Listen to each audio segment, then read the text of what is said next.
Came home for lunch. Hey, week 18 Fantasy Outlook. Derek is back. Just this is a really funky week, and then after the games tomorrow night, everybody gets a free wild card for 19. So, for those of you who want to make a second half push, this will be your chance. As far as the Orlando City League goes, really very little change in the top five. Stevie B jumped up to 3. I dropped down to 5. And then from 7 to 11, no changes. Derek dropped to 14. And that's, where we're at there. So hopefully everybody had a decent week last week. I had 57 only because I captained Jervinko. I know there was a lot of garbage out there last week, and this week is a this week is a double game week, but is 2 separate fantasy weeks. So 18 this week with a bunch of buys. Then Derek and I will be back on Thursday with 19 for you guys. So that's that. Derek, all you, bud. Yeah, I'm gonna hurry up with this. My team sucked ass last week. I only got 46 points because no one on my team did anything. Absolutely nothing. And it would have been worse had Axel Hoberg not scored a goal on the last touch of the game against Vancouver.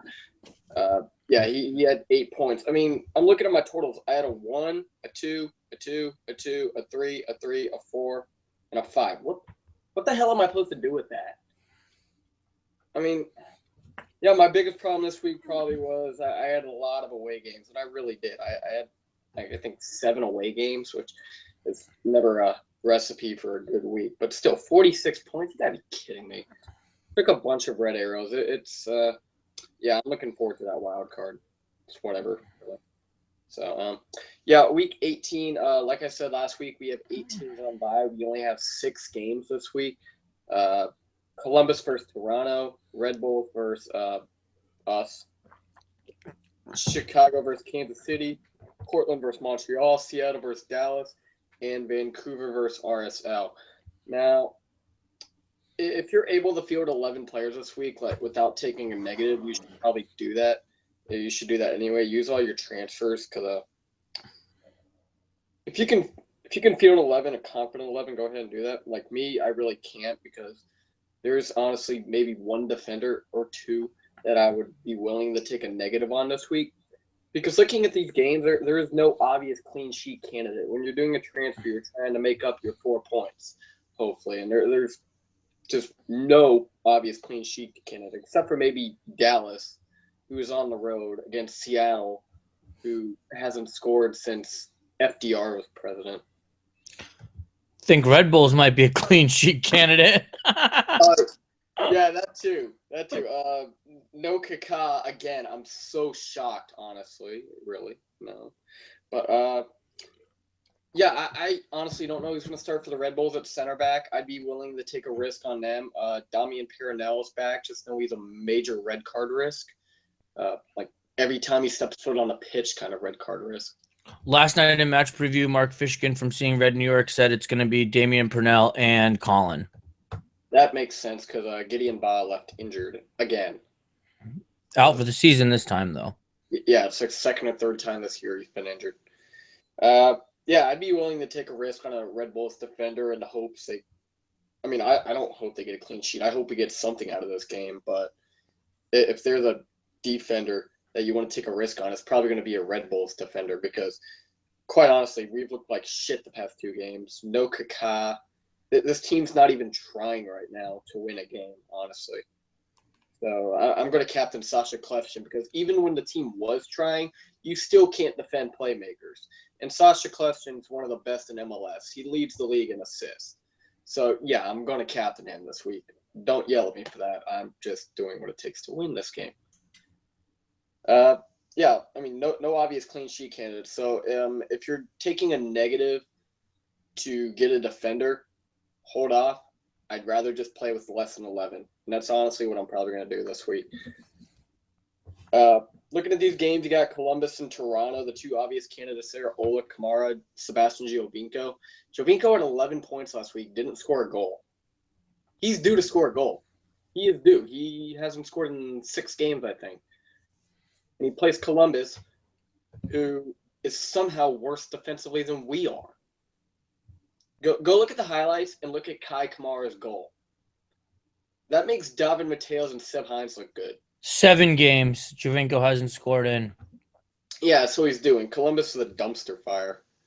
So, other than Ola Kamara, I'm not touching that team because Ola's on fire and Jovinko's due. So that game last year was 3-3, and this game has 3-3 written all over it. Red Bulls versus Orlando. I'd be willing to take any Red Bulls player, no doubt. Maybe Riley Wright Phillips has struggled the past few weeks, but last time we played him, he scored twice. I'm not touching Orlando. I'm not touching anyone on this team right now because they don't even try. They don't even try to win. Nope. Chicago, Jonathan Campbell's put up some good numbers past few weeks. Defensive option if you need one. Don't look at the negatives because they're playing SKC, who doesn't get shut out that often. Speaking of SKC, Benny Foulhauer's on fire again. If you, he is on an away game though. I'm not gonna get too far into that, but in a week lacking a ton of options, Benny Foulhauer can be a good one for you this week. So just check out his stats. I mean, he scored like 3 out of the past 4 or something like that. Either way, he's putting up good scores right now. Good option. Trying to think who else they have. I think Dom Dwyer's back this game. I think he was suspended for the last one. He's not marked as injured or suspended, so yes, Dwyer would be back. Yeah, so we can look at Dwyer. Other than that, Vermes keeps rotating his defenders. I keep forgetting who's starting. I didn't check before this. Portland versus Montreal. Look at the injury reports. Diego Valeri was out last week. I actually had to transfer him out. That's why I'm so screwed over this week because I had to transfer out Valeri. I had Valeri weeks in advance because he kicks ass, and I had him playing because he played this week at home, and he gets injured 2 weeks ago. So I am not really thrilled about that. And they're playing Montreal, who's always a good bet to score. I'm not sure if Drogba will play. If not, Michael Salazar's been playing well lately. Piatti's always a good option. Other than that, I'm not sure I can trust either defense in this game. Really, it's pretty much just Piatti. Akam maybe, but he hasn't done anything in a couple weeks either. Oh, for the Chicago game? Yeah.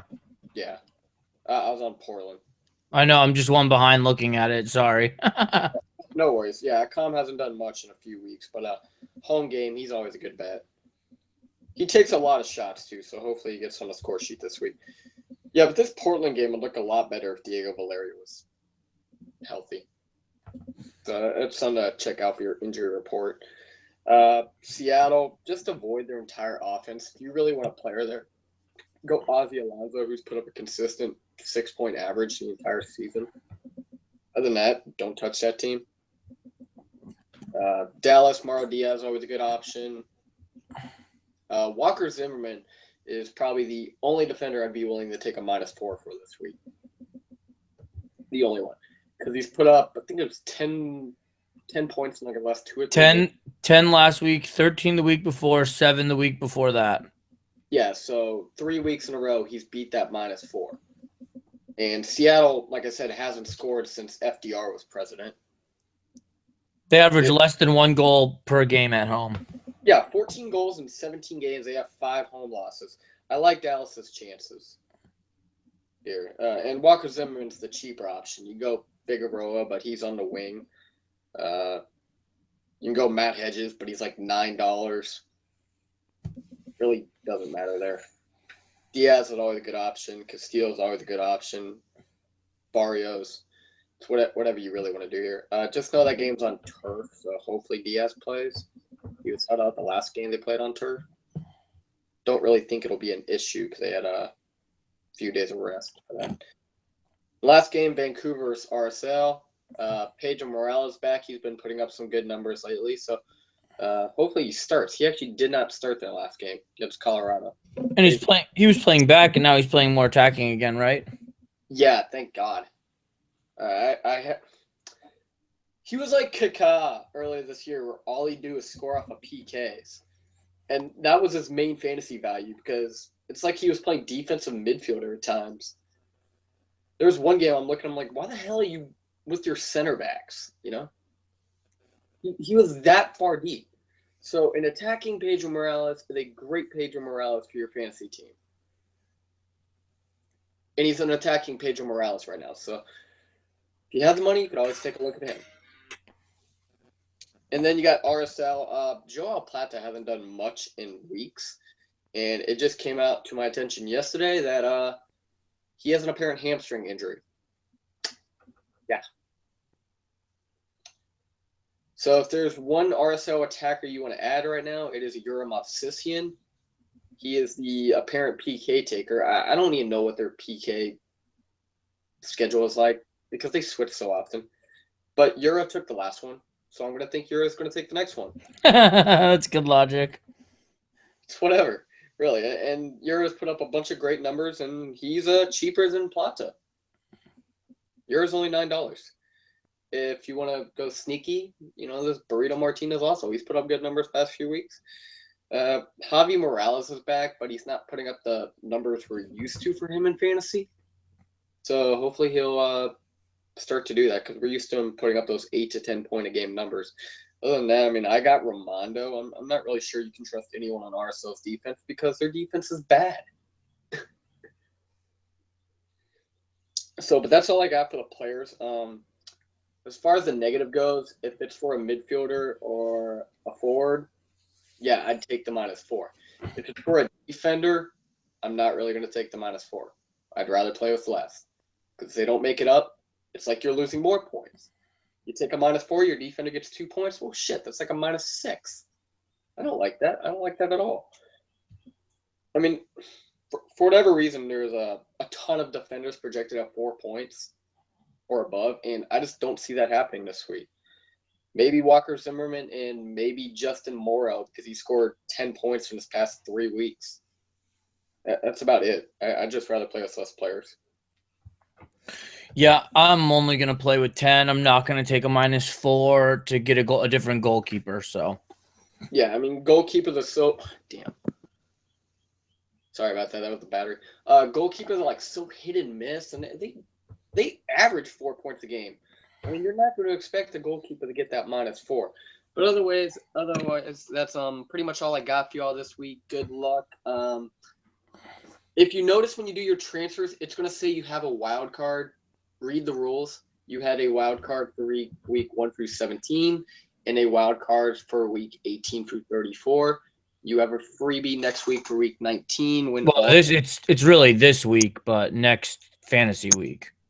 Yeah, it starts on Thursday, guys.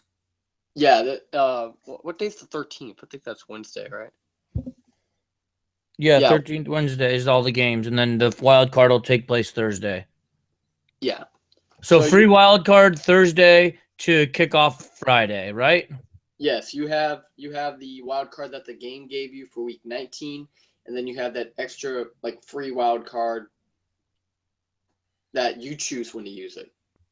Okay, and we will cover week 19 sometime on Thursday. Might be around this time, might be at night. So we'll let you guys know. Good luck. Best of fantasying to you all. I hope you guys stink this week. I'm trying to beat you, Cody Weber. Peace out.